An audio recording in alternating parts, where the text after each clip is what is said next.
Another big turnout today for the second day of early voting. Chopper 11, they're flying over the Northern Regional Center in Wake Forest, where the wait time to vote has been more than 2 hours for most of the day. Thanks so much for joining us. I'm Lauren Johnson. Hi, everyone. I'm Steve Daniels. Yeah, the long lines happening as the start of in-person early voting has actually set a brand new record here in North Carolina. On day one yesterday, more than 353,000 ballots were accepted statewide. That's up from 348,000 in 2020. But when you add in mail-in ballots, the numbers tell a very different story. In total yesterday, 428,000 ballots were cast. That's down from 916,000 in 2020. But remember, that was in the thick of the COVID-19 pandemic when many people didn't want to stand in a crowd to vote. So it's difficult to compare the 2 years directly. And we have one other interesting takeaway. So far, more Republican voters and more male voters have turned out in person this year compared to 2020, while Democrats and women turned out in lower numbers on the first day yesterday. But tonight, it's the young voters working to get out the vote. Michael Perchik live at NC Central University, where they're holding their Soar to the Polls event tonight.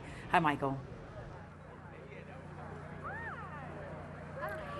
Steve, well, this is a really unique demographic. So often you'll hear people showing up to vote on their own or with a loved one. College students, meanwhile, wanting to do so in groups. And they may not be any group as big as what we're seeing here. Students lining up at NC Central for the kickoff to Soar to the Polls.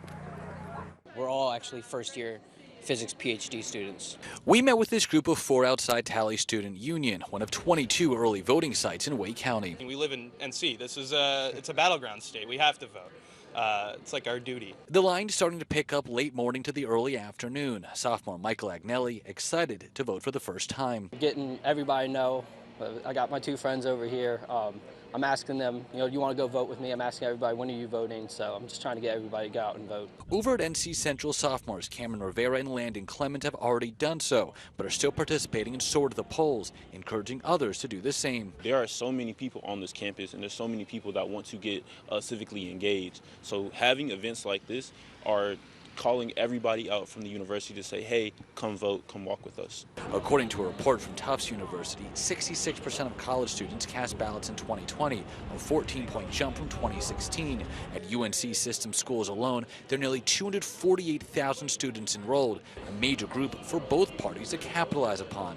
Today, those students sharing issues important to them. Environmental stuff is very important to me. I'm a landscape architecture graduate student, so that is probably the most important issue. I have a lot of family that's over in Eastern Europe, and so the situation that's going on with Ukraine is, you could say, is a pretty big point of politics for us at the family dinner table.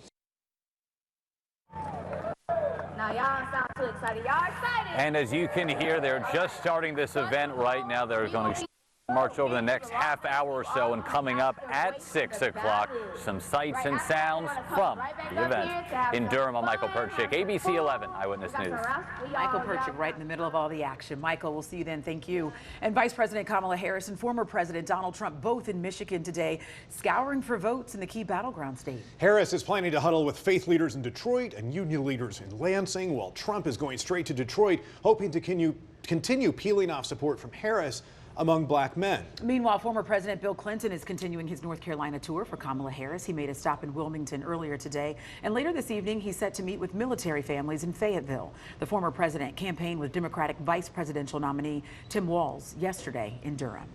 And former President Trump is returning here to North Carolina on Monday. He'll begin his day in Asheville at noon, where he'll take a look at the devastation caused by Hurricane Helene. And from there, he'll go to the ECU campus in Greenville for a 3 p.m. rally, and then head to Cabarrus County near Charlotte for a 6:30 p.m. event at the Concord Convention Center. For more election coverage, you can always go online to abc11.com and the ABC 11 mobile app on